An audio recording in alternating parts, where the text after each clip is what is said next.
जय हिंद। पहले तो आप सभी को बेस्ट ऑफ लक। आप लोग अच्छे से एग्जाम दीजिए। और यह जो वीडियो है ये है भारतीय संविधान के अनुच्छेद के ऊपर। इसमें लगभग हैं तो क्वेश्चन 70 प्लस, लेकिन फटाफट अंदाज में इसको करा दूंगा ताकि आपका यहाँ से भी कुछ प्रश्न एग्जाम में देखने को मिल जाए। बेहतरीन क्वेश्चन का कलेक्शन है, तो बिल्कुल फटाफट अंदाज में एकदम समझिए कि रिवीजन के तौर पर इसको लीजिएगा। चाहे तो आप स्पीड बढ़ा दीजिए और उसके बाद देखिए फटाफट अंदाज में एकदम हम लोग इसको देखेंगे। तो कह रहा है पहला सवाल, हर व्यक्ति को किसी भी धर्म को मानने तथा उसके अनुसार पूजा अर्चना करने का समान अधिकार प्राप्त है। यह है अनुच्छेद 25। देखिए 25 से 28 जो है वह धार्मिक स्वतंत्रता का उल्लेख है, तो ये चीज जो है वो 25 में है, तो ध्यान रखना है अनुच्छेद 25 हो जाएगा सही आंसर। आइए, किसी भी सरकारी शैक्षणिक संस्था में धार्मिक शिक्षा नहीं दी जाएगी, धार्मिक निर्देश नहीं दिया जाएगा, ऐसा अनुच्छेद 28 कहता है। देखिए मैंने बताया कि 25 से 28 जो है यह धार्मिक स्वतंत्रता का है, लेकिन 28 में लिखा है कि भैया किसी भी शैक्षणिक सरकारी संस्थान में धार्मिक निर्देश नहीं दिए जाएंगे, तो ये हो जाएगा अनुच्छेद 28 सही आंसर। आइए, अल्पसंख्यक जो वर्ग हैं उनको अपनी पसंद के शैक्षणिक संस्थान स्थापित करने और संचालित करने का अधिकार उनको प्राप्त होगा। यह अल्पसंख्यकों के लिए दो अनुच्छेद है, अनुच्छेद 29 और 30। तो यह जो प्रावधान है वो अनुच्छेद 30 में है, न कि 29 में। 30 ध्यान रखना है। आइए देखिए, संविधान में राज्य शब्द की परिभाषा दी गई है, तो संविधान में राज्य शब्द की परिभाषा अनुच्छेद 12 में भी दिया गया है और 36 में भी दिया गया है। तो यहाँ पर 12 आपको ध्यान रखना है। अनुच्छेद 18 है, नोट कर लीजिए, उपाधियों का अंत। ठीक है, उपाधियों का अंत। 13 में है विधि शब्द को परिभाषित किया गया है और 17 में है अस्पृश्यता मतलब छुआछूत का अंत। तो ये चारों पॉइंट यहाँ ध्यान रखिए। चलिए आगे चलते हैं। अगला प्रश्न, लोक नियोजन के विषय में अवसर की समानता। अवसर की समानता 16 में है, 18 में उपाधियों का अंत, 17 में छुआछूत का अंत और 20 में है दोष सिद्धि के संदर्भ में आपको संरक्षण मिल जाता है, तो ये 20 में हो जाता है। आइए छठवां प्रश्न, देखिए वही मैं बताया, अपराध के लिए दोष सिद्धि के संबंध में संरक्षण, अनुच्छेद 20। इसके तहत एक चीज और है कि आपको अपने विरुद्ध गवाही देने के लिए बाध्य नहीं किया जाएगा, तो ये भी पॉइंट इसमें आप ऐड कर लीजिएगा और ध्यान रखिएगा। चलिए अगला सवाल, 7वां प्रश्न, कारखानों आदि में जो बाल श्रम का है निषेध है, ऐसा उल्लेखित है अनुच्छेद। देखिए कारखाना में का मतलब है कि कारखाना में लिखा है कि 14 से कम वर्ष आयु वर्ग के बच्चों को जोखिम भरे कार्यों पर नहीं आप रख सकते हैं, तो यह प्रावधान है 24 में। कहेंगे सर 23 में क्या है, तो 23 में है मानव का दुर्व्यापार व बालात श्रम। जैसे मानव की खरीद बिक्री आप नहीं कर सकते हैं, वेश्यावृत्ति आप नहीं करा सकते हैं, लेकिन बाल श्रम है 24 में और बालात श्रम जो है वह है आपका 23 में। तो दोनों पॉइंट आपको ध्यान रखना है। आइए, संवैधानिक उपचारों का अधिकार, यह अंबेडकर जी ने इनको आत्मा कहा था, 32 अनुच्छेद है। ग्राम पंचायतों का गठन, अनुच्छेद आपका 40 में है। 44 में है समान सिविल संहिता। 45 में है बालकों को निःशुल्क और अनिवार्य शिक्षा। देखिए यही 10वां प्रश्न आ गया, बालकों के लिए निःशुल्क एवं अनिवार्य शिक्षा का प्रावधान जो है वो 45 में है। नीति निषेध तत्व की अगर बात करेगा, और अगर शिक्षा का अधिकार कहे तो 21A ये मूल अधिकार में है, तो ये पॉइंट आपको नोट कर लेना है। कृषि और पशुपालन का संगठन, यानी कृषि पशुपालन कह रहा है तो वो है अनुच्छेद 48 में, कृषि व पशुपालन। अगला देखते हैं, कह रहा है पर्यावरण का संरक्षण तथा वन्य जीवों की रक्षा, ये है DPSP नीति निर्देशक तत्व में है और यह जो है आपका अनुच्छेद किसमें है, तो 48A में है, पर्यावरण का संरक्षण। 48 में क्या देखा आपने, कृषि और पशुपालन। 48A में आप देखेंगे कि पर्यावरण का संरक्षण। 49 में आप देखेंगे कि राष्ट्रीय महत्व के स्मारकों का संरक्षण। तो ये तीनों ध्यान रखिएगा, तीनों यहाँ पर आपसे पूछता है। तो देखिए राष्ट्रीय महत्व के स्मारकों का पूछे तो बताएंगे 49, ठीक है। कृषि पशुपालन तो 48, कार्यपालिका और न्यायपालिका का पृथक्करण तो 50, ग्राम पंचायतों का गठन तो 40। ये चारों आपको ध्यान रखिएगा। राष्ट्रपति का शपथ जो है वह है अनुच्छेद कितने में, 60 में। राष्ट्रपति पर महाभियोग जो है वो कितने में है, 61 में। और राष्ट्रपति का जब पद खाली हो तो दोबारा चुनाव, तो वो है 62। तो ये भी आपको ध्यान रखना है। चलिए, राष्ट्रपति पर महाभियोग तो 61, अगर 61 ए विकल्प में है तो ए लगाइएगा, ठीक ना। चलिए, राष्ट्रपति की अनुपस्थिति में, मतलब राष्ट्रपति ना हो तो उपराष्ट्रपति द्वारा उनके कार्यों का निर्वहन जो है वो अनुच्छेद 65 के अंतर्गत किया जाता है। 65 के अंतर्गत अनुच्छेद 64 में क्या है, तो अनुच्छेद 64 में है कि उपराष्ट्रपति जो होंगे वो राज्यसभा के सभापति होंगे, ये 64 में है। अनुच्छेद आपको 66 में क्या मिल जाएगा, तो 66 में मिल जाएगा उपराष्ट्रपति से संबंधित प्रावधान और निर्वाचन है उनका 66 में, तो ये भी आपको ध्यान रखना है, उस उपराष्ट्रपति का निर्वाचन तो ध्यान रखिएगा। चलिए, देखिए आ ही तो गया, है ना। तो उपराष्ट्रपति का जो निर्वाचन है वो कितने में है, तो निर्वाचन की अगर बात करेंगे तो निर्वाचन जो है वो 66 में है, उपराष्ट्रपति का निर्वाचन। क्लियर हो गया। चलिए आगे चलते हैं। उपराष्ट्रपति का शपथ, देखिए अभी राष्ट्रपति का शपथ आपने कितने पढ़ा था, तो शपथ 60 में पढ़ा था। उपराष्ट्रपति का शपथ आप 69 में पढ़ लीजिएगा, कितने में, 69। देखिए, अगर राष्ट्रपति ना हो तो उपराष्ट्रपति जो है वो 65 अनुच्छेद के तहत कार्य करते हैं, लेकिन अगर उप राष्ट्रपति भी ना हो, उपराष्ट्रपति भी ना हो, तो अनुच्छेद 70 प्रभावी होता है और भारत के सुप्रीम कोर्ट के जो मुख्य न्यायाधीश हैं यानी कि सीजेआई ये कार्य करते हैं, वो 70 अनुच्छेद के तहत करते हैं, ध्यान रखिएगा। 71 में है राष्ट्रपति और उपराष्ट्रपति के चुनाव के बीच जो विवाद उत्पन्न होता है उसका निपटारा करते हैं, 71, ध्यान रखिएगा। ये है 19वां प्रश्न कि राष्ट्रपति और उपराष्ट्रपति के संबंधित चुनावी का जो विवाद होता है उसका निपटारा सुप्रीम कोर्ट कौन करता है, ये भी पूछता है, तो सुप्रीम कोर्ट, ध्यान रखिएगा, सुप्रीम कोर्ट। चलिए, भारत के महान्यायवादी होंगे अनुच्छेद 76 में, भारत के महान्यायवादी होंगे अनुच्छेद 76 में। 75 में क्या है भैया, प्रधानमंत्री की नियुक्ति राष्ट्रपति के द्वारा की जाएगी, ठीक ना, प्रधानमंत्री की नियुक्ति राष्ट्रपति के द्वारा की जाएगी। चलिए आगे चलते हैं। ये प्रश्न बहुत बढ़िया है और प्रधानमंत्री के कर्तव्यों को बताता है और यह अनुच्छेद बताएगा आपका 78 में प्रधानमंत्री का कर्तव्य है, 79 में संसद है, 80 में आपका राज्यसभा है। चलिए, अब देखिए, प्रत्येक जनगणना के बाद परिसीमन, जनगणना होता है उसके बाद होता है परिसीमन, है ना, वो है 82 में, 81 में है लोकसभा, 80 में है राज्यसभा, 79 में है संसद। तो ये चारों नोट कर लीजिए, काम आएगा। आइए, संसद को संबोधित करने तथा संदेश भेजने का राष्ट्रपति को अधिकार है, संसद को वो संबोधित करेंगे तथा संदेश भेजेंगे, यह करेंगे ये अनुच्छेद 86 से। 85 से ये लोकसभा का विघटन करेंगे, संसद का सत्रावसान करेंगे। 93 में है लोकसभा अध्यक्ष और उपाध्यक्ष के बारे में, ठीक है। 88 में है कि संसद का कोई सदस्य जो है या महान्यायवादी किसी भी सदन में जा सकता है और बोल सकता है, लेकिन मत नहीं देने का अधिकार है, तो 88 ध्यान रखिएगा। चलिए, सभापति के अभाव में उसके कर्तव्यों का निर्वहन कौन करेगा, जैसे उपराष्ट्रपति नहीं हो, ठीक है, उपराष्ट्रपति नहीं हो तो उपराष्ट्रपति का काम कौन देखेगा।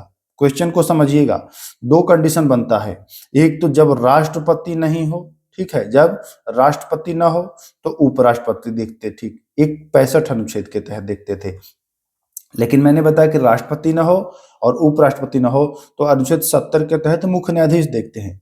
तो ये तो राष्ट्रपति वाला काम है, लेकिन उपराष्ट्रपति का जो वाइस प्रेसिडेंट का जो मूल काम है वो है राज्यसभा की अध्यक्षता करना, और जब उपराष्ट्रपति केवल ना हो तो उपसभापति वहां देखते हैं और वो 91 अनुच्छेद का उपयोग करके ऐसा किया जाता है, तो ध्यान रखिएगा। चलिए, बहुत शानदार प्रश्न है। संसद का सचिवालय जो है वो अनुच्छेद 98 में है, ध्यान रखिएगा। 99 में है उनके शपथ, सदस्यों का शपथ। आइए, संसद की कार्रवाई के लिए कोरम 103, जी हाँ, 100 के 3 अनुच्छेद में है संसद सदस्यों का कोरम, तो ध्यान रखिएगा 100 के 3 में है, ठीक है। चलिए आगे चलते हैं। कुछ दशाओं में संसद के दोनों सदनों की संयुक्त बैठक, तो ज्वाइंट सेशन है 108 में। देखिए, पूछता है बुलाता कौन है, तो बुलाता है राष्ट्रपति, बुलाता है राष्ट्रपति। अध्यक्षता करता है कौन, तो अध्यक्षता करता है लोकसभा का अध्यक्ष। अगर लोकसभा अध्यक्ष न रहे तो लोकसभा का उपाध्यक्ष, अगर वो भी न रहे तो राज्यसभा का उपसभापति। तीनों को पॉइंट ध्यान रखिएगा। लोकसभा अध्यक्ष यानी स्पीकर, स्पीकर ना रहे तो भैया उपाध्यक्ष, और स्पीकर भी ना हो उपाध्यक्ष भी ना हो तो राज्यसभा में प्रवेश करिए, और राज्यसभा में राष्ट्रपति नहीं, उपराष्ट्रपति नहीं, उपसभापति। तो ये ध्यान रखिएगा 108 अनुच्छेद में है। चलिए 111 में क्या है, तो 111 में है भैया पॉकेट वीटो, ठीक है। 110 में क्या है, धन विधेयक, आप जानते ही होंगे। चलिए धन विधेयक 110 में, 111 में क्या है तो पॉकेट वीटो, 112 में क्या है तो बजट है। ध्यान रखिएगा, देखिए आ गया ना वार्षिक वित्तीय विवरण, यानी कि बजट का उल्लेख किसमें है, तो बजट जो है वो 112 में है। 111 में क्या है, 111 में है पॉकेट वीटो, बता चुका हूं। देखिए राष्ट्रपति की वीटो शक्ति, यह आपका कितने में है, तो राष्ट्रपति को वीटो जो प्राप्त है वो 111 में, 110 में धन विधेयक है, 112 में है बजट है, वित्तीय विवरण है ना। आइए संसद में जो भाषा प्रयोग होती है वह भाषा का उल्लेख किस अनुच्छेद में है, तो संसद में जो प्रयोग होने वाली भाषा होती है वह 120 अनुच्छेद के तहत है भाषा, ठीक। तो ध्यान रखिएगा संसद में प्रयोग होने वाली भाषा 120 में है। चलिए आगे चलते हैं, अगला सवाल। आइए उच्चतम न्यायालय की स्थापना और गठन, उच्चतम न्यायालय की स्थापना होगा और गठन होगा तो सुप्रीम कोर्ट जानते हैं कि 124 अनुच्छेद में है।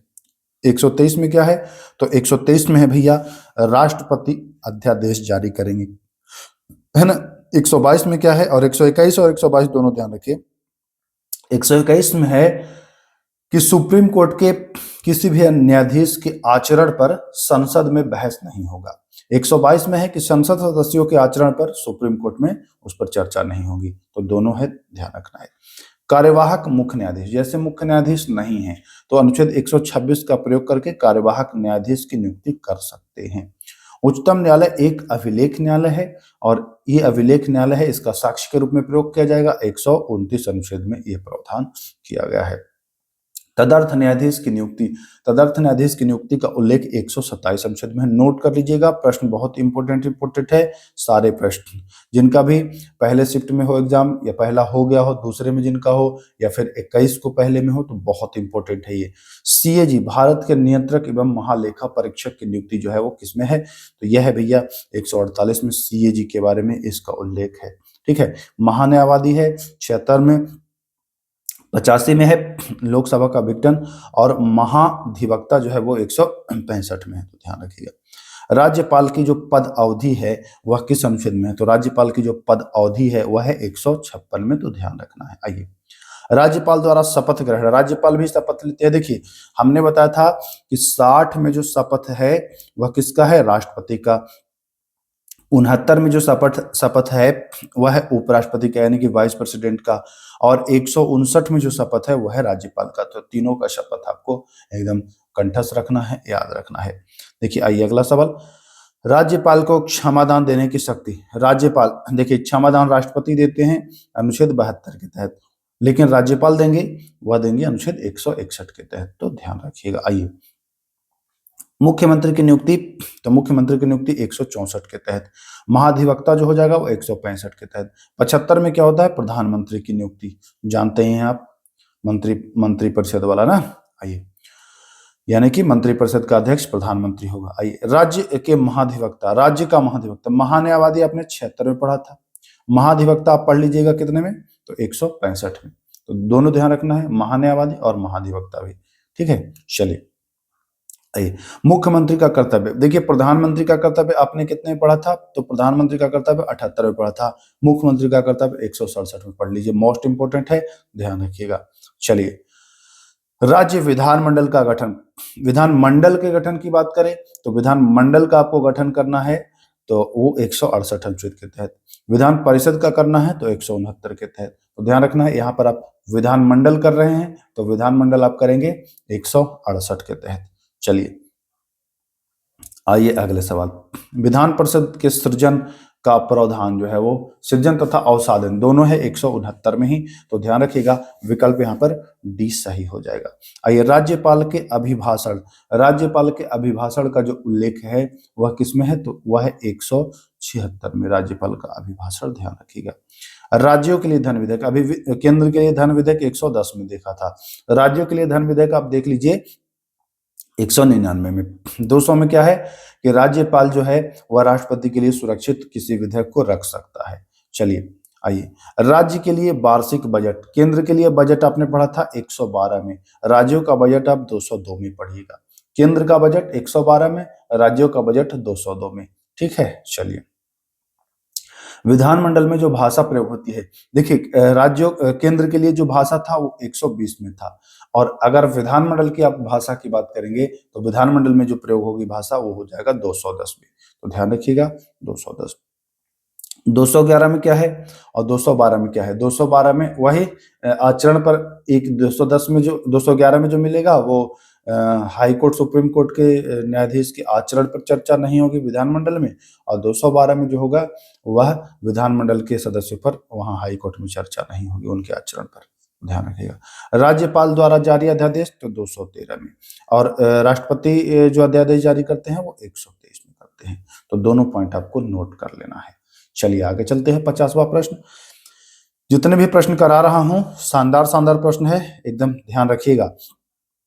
उच्च न्यायालय का गठन, तो उच्च न्यायालय का गठन है 216 में। उच्च न्यायालय का गठन कितने में है? तो उच्च न्यायालय का गठन है 216 में। ध्यान रखिएगा। किसी न्यायाधीश का एक उच्च न्यायालय से दूसरे उच्च न्यायालय में स्थानांतरण, मतलब देखिए एक न्यायाधीश है दूसरे उच्च न्यायालय से स्थानांतरण होगा, मतलब कि यहां से यहां जाना है, जैसे पटना से भोपाल जाना हो या पटना से जाना हो लखनऊ या इलाहाबाद, तो हो जाएगा 222 अनुच्छेद। आइए, सभी अधीनस्थ न्यायालयों, ये बहुत महत्वपूर्ण है, पर उच्च न्यायालय की अधीक्षण की शक्ति, सभी जो उच्च न्यायालय के अधीनस्थ न्यायालय हैं उस पर इनको अधीक्षण की शक्ति प्राप्त होती है, और ये 227 अनुच्छेद के तहत ये पावर इनको प्राप्त होता है। आइए, दो या दो से अधिक राज्यों के लिए एक ही उच्च न्यायालय का गठन होगा। दो या दो से अधिक राज्यों के लिए एक ही उच्च न्यायालय हो जाएगा, काम चल जाएगा, और यह 1956 में 7वां संविधान संशोधन से जोड़ा गया है, ये भी ध्यान रखिएगा, और ये 231 में है। दो या दो से अधिक राज्यों के लिए एक उच्च न्यायालय। याद कैसे करना है? तो यहाँ देखिए लिखा है दो या दो से अधिक, तो दो से अधिक होता है 3 राज्यों के लिए एक ही उच्च न्यायालय, बस ऐसे याद करिएगा। दो या दो से अधिक राज्यों के लिए एक उच्च न्यायालय, 231 याद हो जाएगा आपको। चलिए, अभी आपने देखा कि राष्ट्रपति अध्यादेश जारी करते हैं 123 के तहत, राज्यपाल अध्यादेश जारी करते हैं 213 के तहत, लेकिन अगर केंद्र शासित प्रदेश में अध्यादेश जारी करना होगा तो कौन सा अनुच्छेद यहाँ पर अप्लाई करेंगे हम? तो उसके लिए हम अप्लाई करेंगे 239 ख, 239 ख यानी बी, 239 बी हमको उपयोग करेंगे। तो ध्यान रखिएगा, ये भी महत्वपूर्ण प्रश्न है, एग्जाम में आ सकता है। आइए, संघ राज्य क्षेत्रों के लिए उच्च न्यायालय, जैसे आपने सुप्रीम कोर्ट पढ़ा है 124 अनुच्छेद में, ठीक है, हाई कोर्ट पढ़ा है 214 में, अब केंद्र शासित प्रदेश का जो उच्च न्यायालय होगा वो होगा 241, यानी कि सब में 124, 214 और 241 तीनों को याद रखिएगा। बहुत महत्वपूर्ण पॉइंट बता दिया हूं, कोई बता नहीं रहा है आपको ये सारी चीजें। पंचायतों के गठन का उल्लेख किस अनुच्छेद में है? जी हाँ, पंचायतों का गठन की अगर बात करें तो बताएंगे 243, लेकिन 243 का किस में? तो 243 का बी में है, बी में है इसका गठन, तो ध्यान रखिएगा 243 बी में है, ठीक ना। बी फॉर विल्ड, मतलब कि उसका बनना। चलिए, पंचायत के सीटों का आरक्षण करना है भैया, सीट को आरक्षित करना है, तो आरक्षित करना है तो डी होगा, सही आंसर डी होगा, आरक्षण। आइए अगला सवाल चलता। पंचायतों के लिए वित्त आयोग का प्रावधान देखिएगा, जैसे ये राज्य वित्त आयोग भी है, आपसे पूछ दे कि राज्य वित्त आयोग किस अनुच्छेद में है, ऐसे वित्त आयोग तो 280 अनुच्छेद में पढ़ते हैं, लेकिन राज्य वित्त आयोग तो 243 आई। ध्यान रखिएगा, ये राज्य के लिए भी हो सकता है, पंचायतों के लिए नहीं। राज्य वित्त आयोग तो 243 आई। वहीं राज्यों के लिए चुनाव आयोग, यानी कि ऐसे तो निर्वाचन आयोग किसमें है? तो 200 एक मिनट, राज्यों के लिए है ना, ये पंचायत लिखा का मतलब कि राज्य के लिए है। ऐसे निर्वाचन आयोग का उल्लेख आप जानते ही हैं कि 324 में है, लेकिन अगर राज्य की बात करें तो राज्य 243 के हो जाएगा, ठीक ना, राज्य हो जाएगा 243 के, तो ध्यान रखिएगा। पंचायत की शक्ति और उत्तरदायित्व, तो शक्ति जो है वो जी में है, शक्ति, ठीक है। आइए, कुछ राज्यों को अनुदान देने का प्रावधान है, तो वो 275 पौने 300 अनुच्छेद में है, राज्यों को अनुदान केंद्र से मिल जाएगा। भारत की आकस्मिक निधि, देखिए संचित निधि और आकस्मिक निधि, तो आकस्मिक निधि जो मिलेगा वो मिल जाएगा आपको 267 में, कहा मिल जाएगा 267 में, और संचित निधि जो मिल जाएगा वो मिल जाएगा 266 में। तो यहाँ आकस्मिक पूछ रहा है तो आकस्मिक बता देंगे आप कहाँ, तो आकस्मिक 267 में, और संचित निधि पूछे तो बता देंगे 266 में। क्लियर हो गया। चलिए, अंतरराज्य परिषद से संबंधित प्रावधान, अंतरराज्य परिषद जो है वो 263 में मिल जाएगा, तो ये भी आप क्लियर कर लेंगे, अंतरराज्य परिषद 263। आइए आगे आते हैं। किसी व्यक्ति को विधि के प्राधिकार के बिना संपत्ति से वंचित न किए जाने का उल्लेख, तो आप जानते हैं संपत्ति का अधिकार जो है वो 300 का में है, संपत्ति का अधिकार जो है वो 300 का में है, तो ये आप जानते हैं, कर लेंगे। अखिल भारतीय सेवा का उल्लेख, अखिल भारतीय सेवा तब पूछे तो 312, और पूछे कि राज्य लोक सेवा आयोग या संघ लोक सेवा आयोग तब 315 होगा। तो यहाँ आपसे पूछ रहा है अखिल भारतीय सेवा का सृजन, और ये राज्यसभा के पास ये अधिकार होता है मुख्य रूप से, तो ये 312 है। बट अगला सवाल जो है वो ध्यान रखिएगा, यह कह रहा है कि संघ तथा राज्यों के लिए लोक सेवा आयोग होगा, संघ और राज्यों के लिए होगा 315, तो ध्यान रखिएगा। आइए ध्यान रखें 365 है राष्ट्रपति शासन से और 356 भी राष्ट्रपति शासन से है, दोनों ध्यान रखिएगा। लोक सेवा आयोग के अगर सदस्य को या अध्यक्ष को हटाना है तो हटाएगा राष्ट्रपति, है ना, और 317 अनुच्छेद है उसके लिए। आइए 69वां प्रश्न देखिए क्या कह रहा है। निर्वाचन आयोग, तो निर्वाचन आयोग जान गए हैं कि 324, और राज्य निर्वाचन आयोग तो 243 के, ये भी मैं बता दिया हूं। चलिए, लोकसभा तथा राज्यों की विधानसभा के लिए जो वयस्क मताधिकार का उल्लेख किया गया है वो 326 में किया गया है कि भैया इनका जो 18 साल का है वोट देने का, ये 326 के अनुसार। आइए, राष्ट्रीय पिछड़ा वर्ग आयोग, जी हाँ, राष्ट्रीय पिछड़ा वर्ग आयोग का किस अनुच्छेद में है, तो राष्ट्रीय पिछड़ा वर्ग आयोग 338 बी में, ध्यान रखिएगा। आइए, संघ की राजभाषा होगी भैया, तो राजभाषा 343, ध्यान रखना है, 343 राज्यभाषा। राष्ट्रपति, राज्यपाल तथा राज्यों के प्रमुख को संरक्षण प्राप्त होता है, एक विशेषाधिकार प्राप्त होता है ना, तो विशेषाधिकार ये 361 अनुच्छेद के तहत प्राप्त होता है। 360 में है वित्तीय आपात, 352 में है राष्ट्रपति शासन, 356 में क्या है, तो ये सॉरी 352 में है राष्ट्रीय आपातकाल, 356 में है राष्ट्रपति शासन। संघ के निर्देशों का अगर पालन नहीं कर पाता है केंद्र नहीं, संघ मतलब केंद्र के निर्देशों का अगर पालन भली भांति नहीं कर पाता है राज्य, तो जबरदस्ती लगाएगा वो 365 से लगाएगा, 356 से नहीं, वो 365 से लगेगा। देखिए जल्दी जल्दी में ना ये मिस्टेक होने का संभावना है, इसीलिए थोड़ा सा आराम से चीजों को बताना चाहिए, तो 365 ध्यान रखिएगा। आइए, प्राथमिक स्तर पर मातृभाषा में शिक्षा दी जाएगी, प्राथमिक स्तर पर जो शिक्षा दी जाएगी वो कैसे दी जाएगी, मातृभाषा में, और ये है 350 ए में है, तो ध्यान रखिएगा। 75 प्रश्न 75 अनुच्छेद में करा दिया, लगभग इसमें 100 अनुच्छेद आपको करा दिया होगा मैं, क्योंकि 75 और जो ऑप्शन था उसको भी मैंने डिस्क्राइब किया ही है। तो चलिए 25 मिनट से कम समय में आपको हमने इतना करा दिया। अब फटाफट एक बार रिवीजन कर लीजिएगा, अगर टाइम होगा जिनके पास हो, अगर जिनके पास टाइम नहीं होगा तो बढ़िया से एग्जाम में प्रवेश करिए और बेहतरीन परफॉर्मेंस करके आइए। इस वीडियो से भी प्रश्न आपको आएगा, एग्जाम के बाद मैं आपको दिखा दूंगा कि देखिए कैसे प्रश्न आए हैं। तो चलिए, कामना करते हैं कि आपका दिन शुभ हो और फिर मिलते हैं, तब तक के लिए नमस्कार, जय हिंद।